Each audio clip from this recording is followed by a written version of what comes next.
Bonjour, on se retrouve aujourd'hui pour corriger le devoir à la maison numéro 1 portant sur l'exercice 36 de la fiche. Voici l'énoncé. Les spécialistes en environnement s'intéressent à l'évolution d'une population de grenouilles autour d'un étang. Pour cela, ils étudient le taux de disponibilité des ressources nécessaires pour le développement de la population de grenouilles autour de l'étang. Ce taux dépend notamment du nombre de grenouilles présentes dans les lieux, de la quantité de nourriture à disposition, de l'espace disponible et de la qualité de l'environnement. Une étude menée en 2018 a permis d'estimer le taux de disponibilité des ressources à 0,9. Cela signifie que 90% des ressources sont disponibles. On modélise le taux de disponibilité des ressources par la suite Tn, qui à tout entier naturel n associe le taux de disponibilité des ressources n années après 2018. On a ainsi T0 égale 0,9. Le modèle choisi est tel que pour tout entier naturel n, T de n plus 1 égale T de n moins 0,1 T de n au carré. On donne ci-dessous un algorithme qui permet de retourner la valeur de Tn. Indiquez ce que cache chacun des cadres colorés dans le programme ci-dessous écrit en langage Python. Donc, on définit une fonction Tn. T égale, c'est la valeur d'initialisation. Donc ici, T égale 0,9. For i in range 1 jusqu'à une certaine valeur. On sait que le for i in range 1 commence à la valeur 1 et ensuite la valeur qu'il manque dans le cadre vert. L'algorithme Python va s'arrêter juste la valeur d'avant. Nous ici, on veut qu'il calcule le terme de rang n. Ce qui va nous intéresser ici, c'est qu'elle s'arrête à la valeur de Tn. Donc, il faut lui écrire n plus 1. Sinon, si j'écris n, il va s'arrêter à la valeur n moins 1. Et donc, on va calculer le terme de rang n-1 et pas le terme de rang n. Ensuite, il faut que je calcule la variable t. La variable t correspond en fait à la valeur de notre suite. Tn plus 1 égale Tn moins 0,1 Tn au carré. Donc, je dois faire calculer t en me servant de la valeur précédente. Donc, t est égal à t moins 0,1 fois t. Et le carré, je vous rappelle que c'est étoile, étoile 2. Return t. On exécute cet algorithme pour n égale 6. Recopier et compléter en arrondissant les valeurs de t au millième qui permettent d'exécuter cet algorithme. Donc ici, la valeur de n rentrée est égale à 6. La valeur de t initialisée est 0,9 et i va prendre des valeurs de 1 jusqu'à 6. Il y a des croix dans les cases de n puisque n ne gardera que la valeur 6. Pour calculer la valeur de t suivante, je vais donc faire 0,9 moins 0,1 fois 0,9 au carré, ce qui donne 0,819. C'est la valeur exacte ici. Pour calculer ensuite la valeur pour i égale 2, je vais faire 0,819 moins 0,1 fois 0,819 au carré, ce qui donne, arrondi au millième, 0,752. Puis j'exécute encore cette boucle pour i égale 3. Je calcule 0,752 moins 0,1 fois 0,752 au carré, ce qui donne arrondi 0,695. Puis encore pour i égale 4, j'exécute cette boucle. Ça fait 0,695 moins 0,1 fois 0,695 au carré, ce qui fait arrondi à 0,647. Puis je calcule 0,647 moins 0,1 fois 0,647 au carré, ce qui me donne à peu près 0,605. Et puis je recommence une dernière fois. 0,605 moins 0,1 fois 0,605 au carré, ce qui donne arrondi 0,568. Interpréter la valeur retournée par l'algorithme pour n égale 6. Donc, pour n égale 6, on a 0,568. Cela correspond à T6. Donc, le pourcentage de ressources disponibles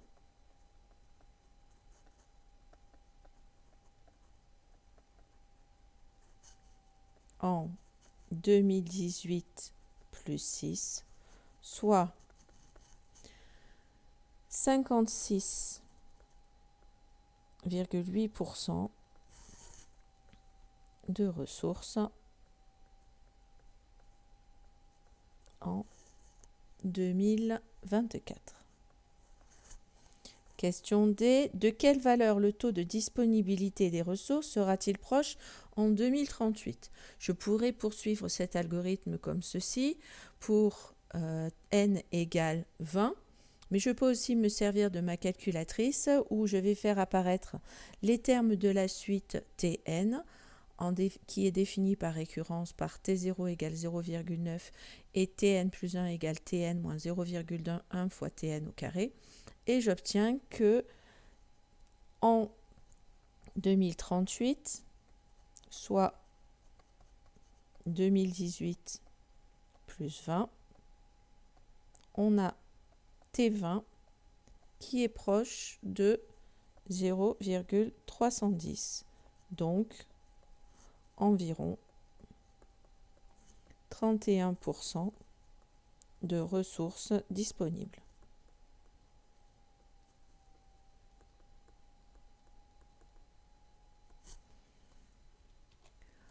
On poursuit avec la question 2. La fonction f définie sur l'intervalle 0,1 par f de x égale x moins 0,1 x au carré.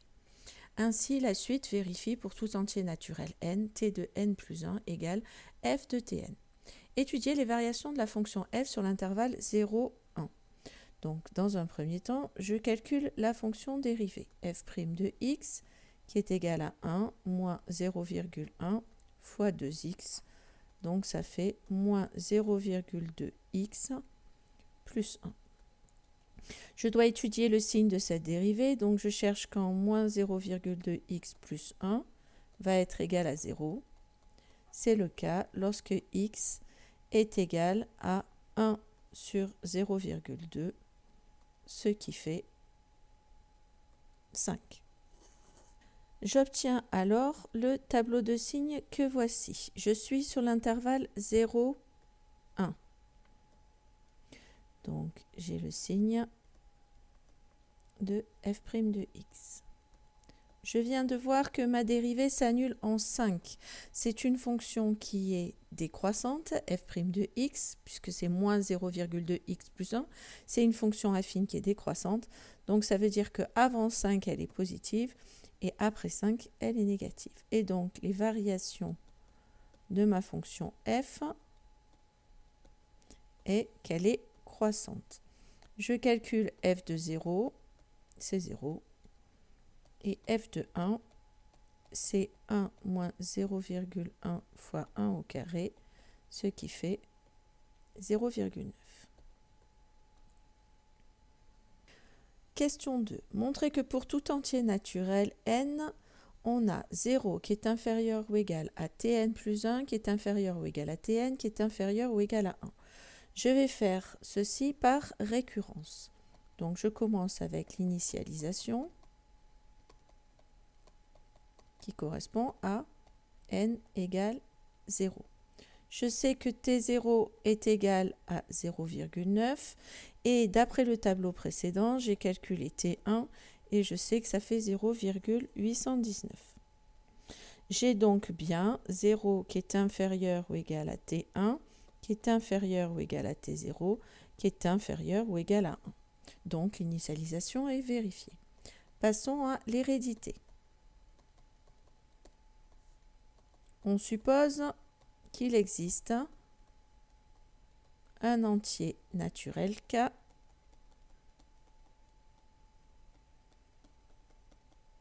avec K supérieur ou égal à 0 tel que 0 est inférieur ou égal à tk plus 1, qui est inférieur ou égal à tk, qui est inférieur ou égal à 1.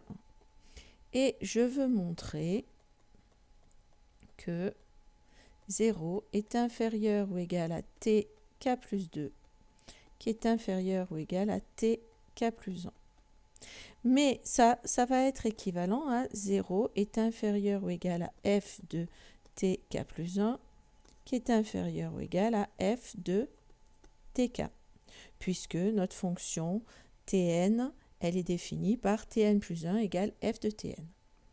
Je pars de mon hypothèse de récurrence. Mon hypothèse de récurrence, c'est 0 est inférieur ou égal à tk plus 1, qui est inférieur ou égal à tk, qui est inférieur ou égal à 1. J'applique la fonction f, qui est une fonction croissante. Si c'est une fonction croissante, je sais que les images vont être rangées dans le même ordre que les antécédents. Donc, je me retrouve avec f de 0 est inférieur ou égal à f de tk plus 1, qui est inférieur ou égal à f de tk, qui est inférieur ou égal à f de 1. Mais f de 0, on a vu que c'était 0. F de tk plus 1, c'est tk plus 2. F de tk, c'est tk plus 1. Et f de 1, on a vu que c'était 0,9, qui est lui plus petit que 1. Donc, hérédité vérifiée. Conclusion. D'après le principe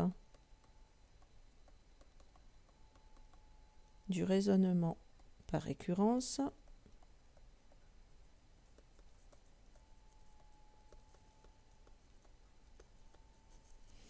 quel que soit n supérieur ou égal à 0, on a 0 qui est inférieur ou égal à tn plus 1, qui est inférieur ou égal à tn, qui est inférieur ou égal à 1.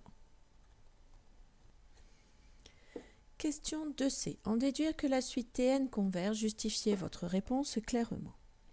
On a vu que la suite tn vérifie que pour tout entier naturel n, 0 est inférieur ou égal à tn plus 1, qui est inférieur ou égal à tn, qui est inférieur ou égal à 1.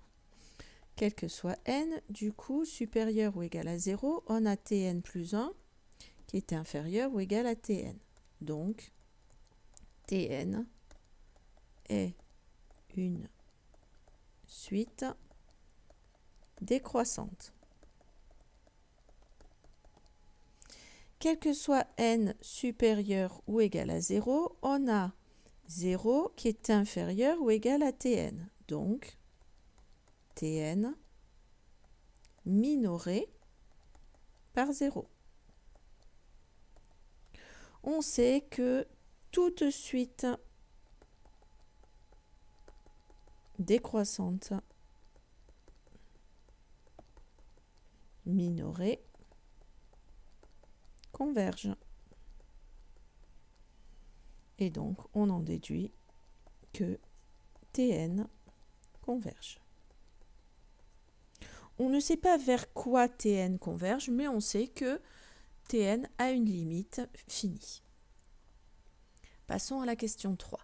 Les spécialistes cherchent à prévoir, selon ce modèle, quand le taux de disponibilité des ressources soit inférieur à 0,4 au cours des 20 premières années qui suivent le début de l'étude.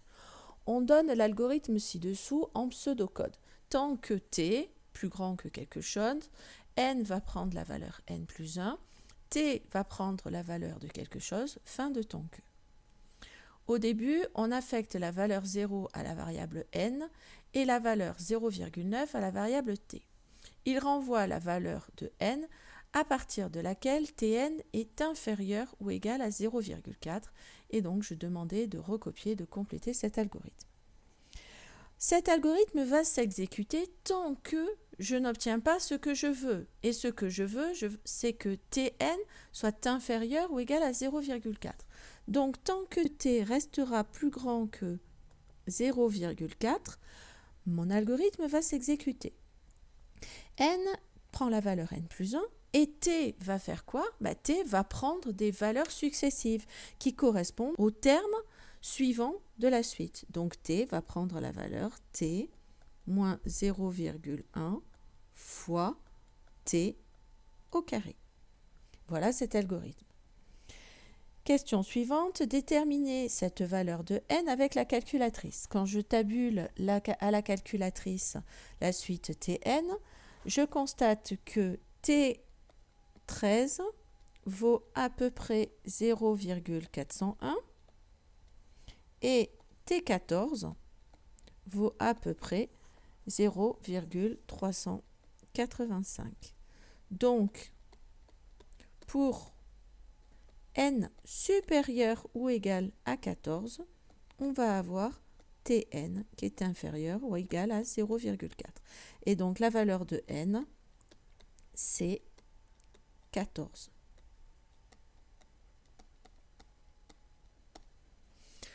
Voilà, j'espère que cette vidéo vous aura mieux permis de comprendre vos erreurs ou des parties que vous n'aviez pas su traiter. Maintenant, c'est à vous de reprendre ce devoir pour être sûr que vous avez bien compris.